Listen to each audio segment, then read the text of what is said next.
media de asesinatos en Honduras durante el año 2022 fue de 9.77 muertes por día por cada 100.000 habitantes, similar a los primeros meses del 2021 de 9.76. Enero fue el mes más sangriento del 2022, con 351 homicidios, según las cifras oficiales. Las muertes violentas en el país son atribuidas en mayor grado al crimen organizado y las pandillas conocidas como maras, que pelean territorios para el narcotráfico al menudeo y el cobro de extorsiones. Somos conscientes que Honduras es uno de los países con índices de violencia más altos de la región de América Latina. Conocer sus causas es uno de los objetivos de esta presentación, aparte de ofrecer algunas pautas encaminadas a construir una estrategia en materia de seguridad de manera asertiva. Para ello, es muy importante realizar un buen diagnóstico sobre la problemática de la violencia directa y estructural en Honduras. Las soluciones erradas que se han tomado. Es interesante preguntarnos si la pobreza o la desigualdad son las causas de la violencia, o pobremente la utilización de la mano dura y la militarización de los cuerpos de seguridad pública. Asimismo, es importante entender por qué las cárceles de Honduras no cumplen con el objetivo de reinsertar a los privados de libertad. Cómo entender la débil línea entre la protección y supresión de la vida por parte del Estado de Honduras. Cómo pasar del modelo reactivo a un modelo preventivo de la seguridad ciudadana. Por último, es preciso entender por qué el fracaso de las políticas de seguridad tienen un componente desigualitario. A todas estas interrogantes vamos a intentar darle respuestas en este especial de hoy. Como siempre, les pido me acompañen y juntos reflexionemos sobre esta lacra de la violencia que impera en Honduras. 1, 2, 3, go.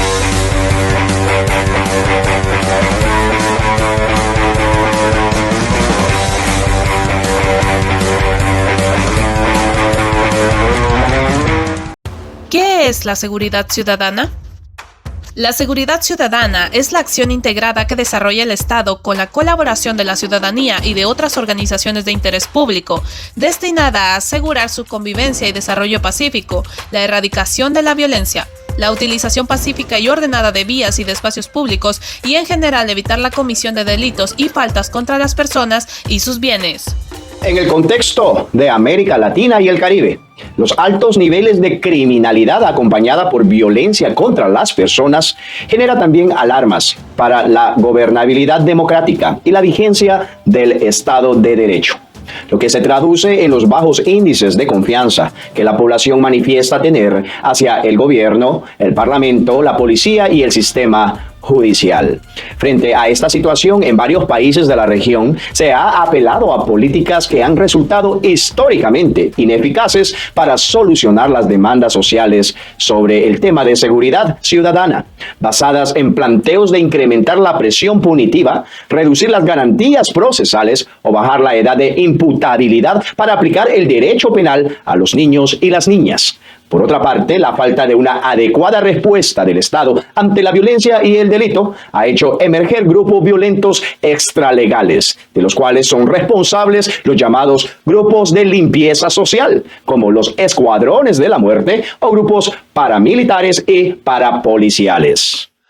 Es decir, que la seguridad ciudadana debe ser garantizada y defendida con más seguridad para que sea eficaz, seguridad humana, seguridad jurídica y defensa de los derechos humanos, sin que la seguridad ciudadana justifique cualquier tipo de inseguridad del ciudadano, como puede ser la declaración de estado de excepción o estado de sitio, pues estos dispositivos suspenden las libertades y derechos totales de la ciudadanía, y su uso indiscriminado puede resultar peligroso para el Estado de Derecho y la demencia. La débil línea entre la protección y supresión de la vida por parte del Estado. La seguridad ciudadana se ha explicado hasta ahora como las acciones destinadas a proteger al ciudadano. Sin embargo, existen muchos casos en los que la aplicación práctica de los recursos ideados para proteger al ciudadano se vuelven en su contra. Un claro ejemplo de este menosprecio a la seguridad jurídica de los habitantes es el que se produce cuando los medios que el Estado ha diseñado para salvaguardar la seguridad ciudadana u otros bienes jurídicos se aplican para reprimir las muestras de descontento de la población, como las manifestaciones, pudiendo así llegar a constituir un caso de represión política. Otro ejemplo se produce cuando se violan los derechos de los ciudadanos en nombre de causas como la lucha contra el crimen organizado y las maras o pandillas. Diversas actuaciones del Estado de Honduras en materia de erradicar la violencia criminal han sido muy criticadas por violar los derechos fundamentales de las personas y no contribuir a la seguridad ciudadana como tal, sobre todo enmarcadas dentro de la lucha contra el crimen organizado y la extorsión. Por ejemplo, han sido muy criticados los centros clandestinos de detención como los de la CIA, el terrorismo generado desde el propio Estado de Honduras, como la represión y asesinatos a través de la Policía Militar, la Policía Nacional y el Ejército, o los asesinatos selectivos a través de gatilleros, donde han sido asesinados fiscales, abogados, periodistas, personalidades como el coordinador de la Dirección de la Lucha contra el Narcotráfico, Alfredo Landaverde, el zar antidrogas Julián Aristides González, donde un dispositivo conformado por una escuadra de oficiales en 3 vehículos, 4 agentes de tránsito y 3 gatilleros en 2 motorizadas de la misma institución ya lo esperaba a la altura del semáforo del barrio Guanacaste para liquidarlo, o el caso también emblemático de la ambientalista Berta Cáceres, asesinada en su casa de habitación. Algunas de las funciones que el Estado lleva a cabo en el marco de la seguridad ciudadana. La prevención del delito. Este tipo de actuaciones se basa en la existencia de una legislación que establezca un marco normativo en el que el Estado pueda limitar las acciones ilícitas cometidas por ciertos ciudadanos. En Honduras la legislación es muy permisiva con los actos de corrupción, evasión fiscal, violencia política, abuso de autoridad, dejación de funciones y apenas hay un castigo ejemplarizante para muchas de estas acciones delictivas, debido al sistema de impunidad instalado en las instituciones del Estado. La investigación del delito. La investigación del delito permite a la justicia descubrir y condenar al culpable de este a través de los cuerpos especializados como la policía científica o la policía tecnológica. Una vez esclarecidas las circunstancias del delito, es un tribunal de justicia donde se juzga a los sospechosos y se ejecutan las sentencias que pesen sobre estos con ayuda de la policía judicial.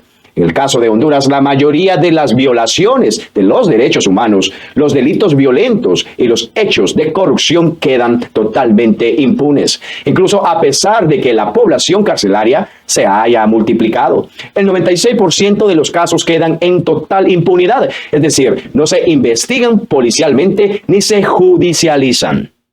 Ordenación de los espacios públicos. Esto se refiere a los dispositivos de seguridad que deben existir en conciertos, manifestaciones, mítines políticos o un evento deportivo, pues son eventos que pueden resultar peligrosos si no se controla la masa de gente o las instalaciones no están adecuadas a las necesidades de espacio. Por ejemplo, los enfrentamientos entre 2 equipos rivales al finalizar un evento deportivo, que en el caso de Honduras ya hemos tenido varios episodios violentos en la celebración de partidos de fútbol, con una nefasta actuación de los cuerpos de seguridad públicos y privados y una mala gestión por parte de los organizadores y administración pública. Control de armas. El Estado puede regular el derecho a portar armas de las personas con el objetivo de garantizar la seguridad de los demás ciudadanos. Honduras tiene una de las tasas de homicidios más altas del mundo, y cerca del 75% de esos homicidios son perpetrados con armas de fuego. Estados Unidos es la fuente de casi la mitad de las armas sin salvoconducto incautadas en Honduras. El marco legal sobre el control de armas de fuego es contradictorio y su aplicación inconsistente. No hay transparencia en el negocio de armas en Honduras, pues ni el ejército, ni la policía, ni las firmas de seguridad privadas divulgan información sobre sus existencias.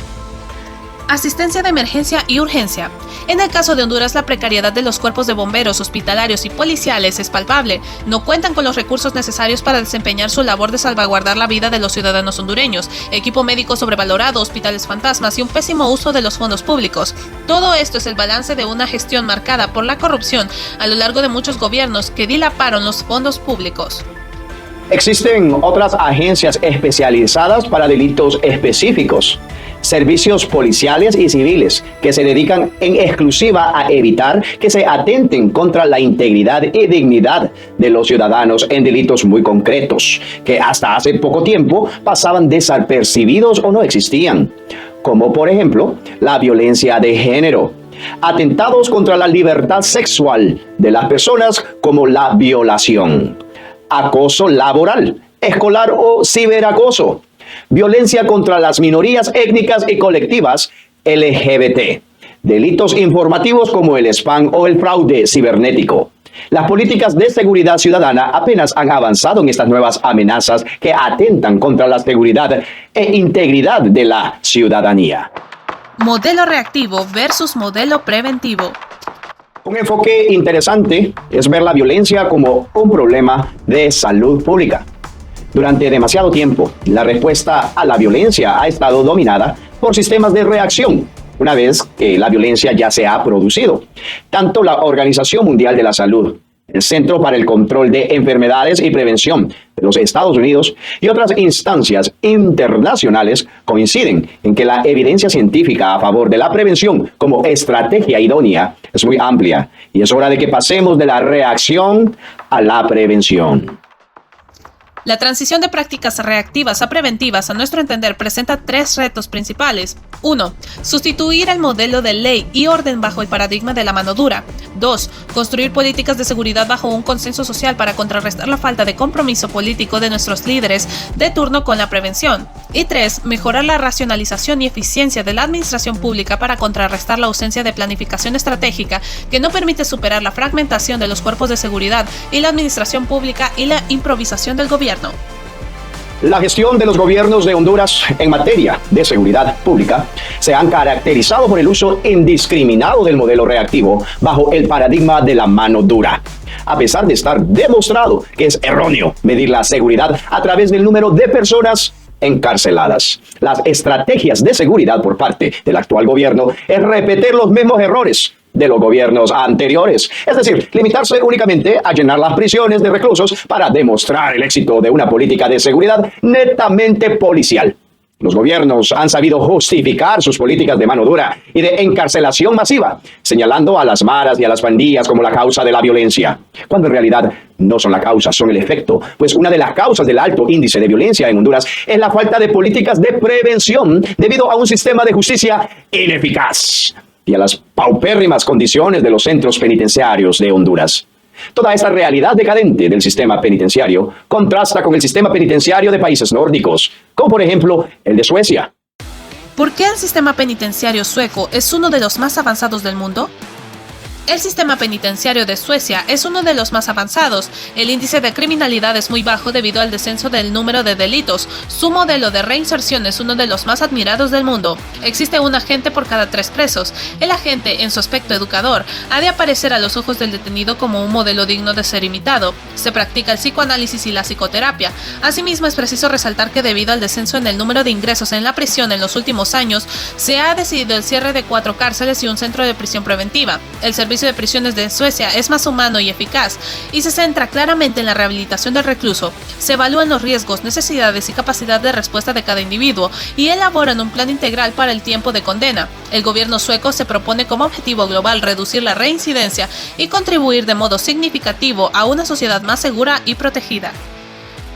El director general Martin Holmgren del Servicio Sueco de Prisiones y Libertad Condicional afirma que uno de los factores más importantes para un servicio de prisiones y libertad condicional que funcione es disponer de miembros del personal que sean bien educados, con buenas actitudes y un compromiso firme con su labor. Un servicio bien dotado de recursos humanos y buenas relaciones entre el personal y los reclusos son componentes importantes para esto. Se ofrece a los empleados amplia formación interna, centrada en habilidades prácticas y comprensión de los factores subyacentes a la conducta delictiva. Como miembro del personal del Servicio Sueco de Prisiones y Libertad Condicional, para el director Martin Holmgren es necesario creer en la capacidad de cada persona para introducir cambios positivos en su vida. La sobrepoblación nos obligó a instalar 2 reclusos en celdas individuales. Una tasa de ocupación superior al 100% representa mucha presión para el personal y para las personas internas, afirma el director del Servicio Sueco de Prisiones y Libertad Condicional. Situación de las cárceles en Honduras. La Oficina del Alto Comisionado de las Naciones Unidas para los Derechos Humanos y la Comisión Interamericana de Derechos Humanos expresan su preocupación por la crisis en que se encuentran el sistema penitenciario en Honduras, debido a la profundización de las deficiencias estructurales, especialmente en materia de salud y seguridad, exacerbadas en el marco de la pandemia del COVID-19. Asimismo, observan con preocupación la extensión del periodo de intervención del sistema penitenciario nacional por parte de la Comisión Interventora de la Fuerza de Seguridad Institucional.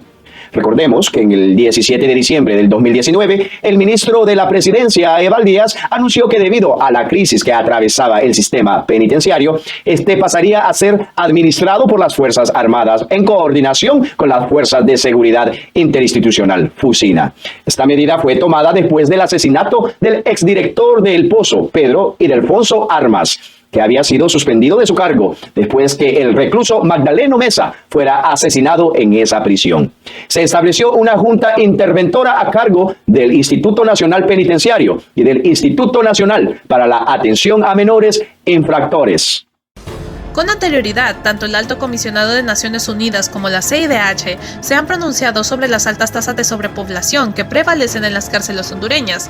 Al respecto, en conformidad con datos del Instituto Nacional Penitenciario, INP, al 31 de agosto del 2020, la población carcelaria ascendía a 21.670 personas. Asimismo, aproximadamente un 53.7% de las personas privadas de libertad se encuentra cumpliendo prisión preventiva y 1.193 son mujeres. Desde la entrada en vigor de la declaratoria de emergencia en referencia, ambos observan altos niveles de violencia en los recintos penitenciarios. En este sentido, al menos 8 incidentes en centros penitenciarios han resultado en alrededor de 54 personas privadas de libertad perdieran su vida y múltiples resultaran heridas. Del total de las 54 personas fallecidas, al menos 14 de ellas, incluyendo 7 mujeres, habrían perdido la vida en el contexto de la pandemia. El Alto Comisionado de las Naciones Unidas y la CIDH advierten que varios de los hechos violentos ocurrieron en centros penales de máxima seguridad y en la Penitenciaría Femenina de Adaptación Social, PNFAS. Además de los incidentes documentados, habrían sido perpetrados con armas de fuego y otros objetos prohibidos en manos de personas privadas de libertad. La Oficina del Alto Comisionado de los Derechos Humanos de Naciones Unidas y la Comisión Interamericana de los Derechos Humanos reiteraron al Estado de Honduras que debe asegurar la adecuada implementación de protocolos para prevenir los amotinamientos y restablecer las condiciones de seguridad en los centros penitenciarios, sin incurrir en el uso excesivo de la fuerza. Asimismo, recuerdan que el Estado debe cumplir con la obligación de acceso a la justicia para las víctimas de estas violaciones de derechos humanos mediante una investigación efectiva, pronta e imparcial, y la sanción de los responsables en todos los niveles jerárquicos. En la actualidad, Honduras tiene una población penitenciaria de más de 22.000 personas, distribuidas en 25 centros penales y 3 anexos en sedes militares, con fallas de infraestructura y en condiciones de hacinamiento. Este es uno de los países más violentos del mundo, con una tasa de 43.6 homicidios por cada 100.000 habitantes, y con una alta incidencia del delito de asociación ilícita, narcotráfico y extorsión. La cárcel del Pozo está destinado a recluir a los condenados por estos delitos. Situación de las cárceles en Honduras. El Pozo está ubicada en Ilama, en el departamento de Santa Bárbara, y tiene capacidad para 1.550 internos. En los últimos 2 años, en esta cárcel se han registrado 6 asesinatos. En octubre de 2018 hubo un enfrentamiento en el módulo de mínima seguridad donde murieron 2 reclusos, y en junio de 2019, durante una protesta dentro de la cárcel, fueron ultimados 2 miembros de la Mara Salvatrucha. Ese mismo año, en octubre, un recluso fue encontrado asfixiado y el reconocido narcotraficante Magdaleno Mesa fue asesinado. La población penitenciaria de Honduras se caracteriza por 3 elementos básicos: las condiciones de hacinamiento en la que viven, el poder que llegan a ejercer los grupos criminales desde el interior de las cárceles y el intento del Estado por recuperar el control. El fracaso de las políticas de seguridad ciudadana. La militarización de la seguridad pública no aborda las causas de la criminalidad, sino solo sus efectos, y desvía los limitados fondos públicos en beneficio del sector de los militares, a cambio de mantener en el poder al gobierno de turno, sea el extraditado Juan Orlando Hernández o el clan Zelaya bajo la figura de Xiomara Castro. La inoperancia de las instituciones, una falta de abordaje focalizado e integral en el combate de la delincuencia y de la criminalidad, así como un gobierno carente de una articulación institucional para el uso de los recursos limitados que tiene el Estado para atacar la inseguridad, son algunas de las razones del fracaso de las políticas de seguridad implantadas por el Estado de Honduras. Expertos en el tema apuntan a que las políticas públicas de seguridad no han sido articuladas a la investigación criminal y a la prevención, y por ende se ha incrementado el porcentaje de muertes y homicidios por cada 100.000 habitantes. Sistema de impunidad carcelario. En 2019, un informe de CONAPRED, el Poder Judicial y la Oficina del Alto Comisionado de Derechos Humanos, difundido por el Centro de Estudios para la Democracia, reveló que en El Pozo habrían 1.804 privados de libertad y para resguardarlos se contaban con 140 miembros de la Policía Militar, 52 agentes penitenciarios y 20 de la Fuerza de Control Penitenciaria. Solo el 37% de la población carcelaria en este recinto tiene condenas y no hay una separación entre las celdas en las que se distinga a los procesados de los sentenciados y entre los que cometen delitos graves y los que ingresan por leves. Las condiciones carcelarias de este centro han causado reclamos de los familiares de los detenidos. En 2017 y 2018, algunos de ellos realizaron manifestaciones demandando una mejora en el trato a sus familiares y que los privados de libertad tuvieran acceso a la salud, ya que muchos padecían de tuberculosis y otras enfermedades. La Penitenciaría Nacional, ubicada en Támara, es la prisión con mayor hacinamiento, con 7.000 personas recluidas. En Támara las condiciones de los presidiarios es preocupante, pues tienen dificultades para acceder al agua potable. Las personas que atienden a los presos enfermos son médicos generales. No hay medicamentos, no hay medidas de higiene. Por otra parte, hay razonamiento de la comida debido a la sobrepoblación carcelaria, pues se dispone comida para unas 100.000 personas, cuando en realidad hay más de 7.000 reos hacinados. Otros dos elementos que preocupan a los organismos internacionales que velan por los derechos humanos de todas las personas es la problemática en la asistencia sanitaria de los privados de libertad y el derecho a un debido proceso judicial. En general, la situación de salud de la población penitenciaria es otro foco de preocupación, pues durante una inspección que realizó el CONAPRED a nivel nacional se determinó que 2.424 presos tienen padecimientos o enfermedades crónicas y 756 son ancianos. También identificaron 696 personas condenadas a penas menores que podrían ser excarceladas y sustituir la pena de privación de libertad por el trabajo comunitario, pero el representante del Instituto Nacional Penitenciario alertó que las excarcelaciones no dependen del INP, sino del Poder Judicial, pues de este debe emitir una resolución, ya sea cambio de medidas, sobreseimientos o arrestos domiciliarios. El Poder Judicial hace una resolución, la envía en centro penitenciario y se libera a la persona. El INP no puede liberar a nadie, es el Poder Judicial quien debe realizar este procedimiento por el que le están a la espera miles de privados de libertad. Pero el sistema judicial está desbordado por falta de recursos económicos y de capital humano. Tanto es así que se ha identificado 1.240 personas con prisiones preventivas vencidas, que superan los 2 años y 6 meses de estar recluidas y que no han ido a juicio o que ya fueron, pero que no se ha dictado su sentencia. Esto contrasta, por ejemplo, con la celeridad que se le da al proceso de concesión de amnistías para políticos de alto perfil, por orden del Poder Ejecutivo. Mientras personas privadas de libertad sin haber recibido un proceso judicial y sin haber recibido sentencia pasan años en la cárcel. Y aquí no estamos hablando de mareos solamente, sino de personas que han sido apresadas por manifestarse, defensores de derechos humanos, ambientalistas o personas que han cometido un delito como el hurto o otro tipo de delito menor. El fracaso de las políticas de seguridad tienen un componente desigualitario. Los documentos de estrategia de lucha contra la pobreza DELP son programas preparados por las autoridades de los países de bajos ingresos mediante un proceso en el que participan instituciones internacionales como el Fondo Monetario Internacional FMI y el Banco Mundial y actores de la sociedad civil. Los DELP describen las políticas y los programas macroeconómicos y sociales que aplicará el país durante varios años, así como las necesidades de financiamiento externo. Según el Instituto Nacional de Estadística, CINE, el 73% de los habitantes de Honduras son pobres. Además, el 53% de la población vive en pobreza extrema. Asimismo, los datos del Instituto Nacional del Empleo sostienen que de los 9.5 millones de habitantes, solamente 4 millones conforman la fuerza laboral del país, y que de ese total cerca de 350.000 están desempleados y 2.5 millones están subempleados. Trabajan en jornadas de menos de 40 horas semanales. Vinculado a esto, el Instituto Nacional del Empleo especificó que la población hondureña enfrenta desafíos enormes sobre cómo reducir la pobreza, la desigualdad, generar mejores condiciones de vida, empleos dignos, educación y salud de calidad, seguridad humana, alimentación, vivienda digna y segura. Además, el texto asegura que no se puede hablar de la población sin mirar a los migrantes en el extranjero, que solo en 2021 enviaron en remesa $7.370 millones. Solo en este año 2022, entre el periodo de enero a junio, se registraron 51.570 retornados, apunta el texto. Asimismo, cabe preguntarse si lo que sucede no es que la pobreza genera la violencia. sino que la violencia genera la pobreza. Y eso hace que estos dos fenómenos estén interrelacionados. Lo que ha demostrado la historia es que la violencia está más ligada a fenómenos de riqueza y de enriquecimiento que la pobreza. En Honduras, la violencia la genera el multimillonario negocio del narcotráfico, las enormes ganancias del extractivismo ilegal, la tala de bosques y la apropiación de tierras que ha generado cientos de miles de desplazados, convirtiéndolos en pobres y víctimas. Otras formas de violencia las genera la creciente corrupción que indigna a la ciudadanía. Un estudio realizado por la Universidad Utrecht de Argentina muestra la relación entre índices de pobreza y robos en diferentes países de América Latina, y allí encontramos que mientras en Argentina al momento del análisis tenía un porcentaje de población en la pobreza del 18,6%, el número de robos por cada 100.000 habitantes era de 973, mientras que en Bolivia, con un indicador de pobreza de 42,4%, el número de robos por 100.000 habitantes fue de 138. Los pobres no solo no son el germen de la violencia, sino lo que parecen indicar estas cifras es que la pobreza tampoco lleva a la delincuencia.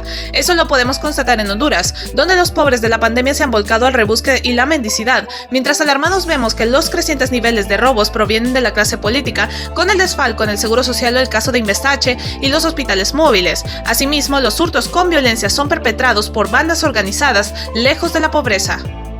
Entonces cabría preguntarse, ¿será que las sociedades más desiguales son las más violentas? Ante esta interrogante, podríamos decir que la desigualdad es causa y consecuencia de la violencia. El estado de violencia es producido por las desigualdades sociales, que marcan el desequilibrio de la estructura social desde su inicio. Otra cuestión interesante es lograr entender cuáles son las relaciones entre violencia y desigualdad. Veámoslo a continuación. El concepto más importante para entender la relación entre violencia y desigualdad es quizá el de violencia estructural, introducido por Johan Galtung. La violencia estructural es meramente la idea de que existen más formas de violencia que la violencia física. Cualquier cosa que impida que una persona se desarrolle y satisfaga sus necesidades básicas es una forma de violencia.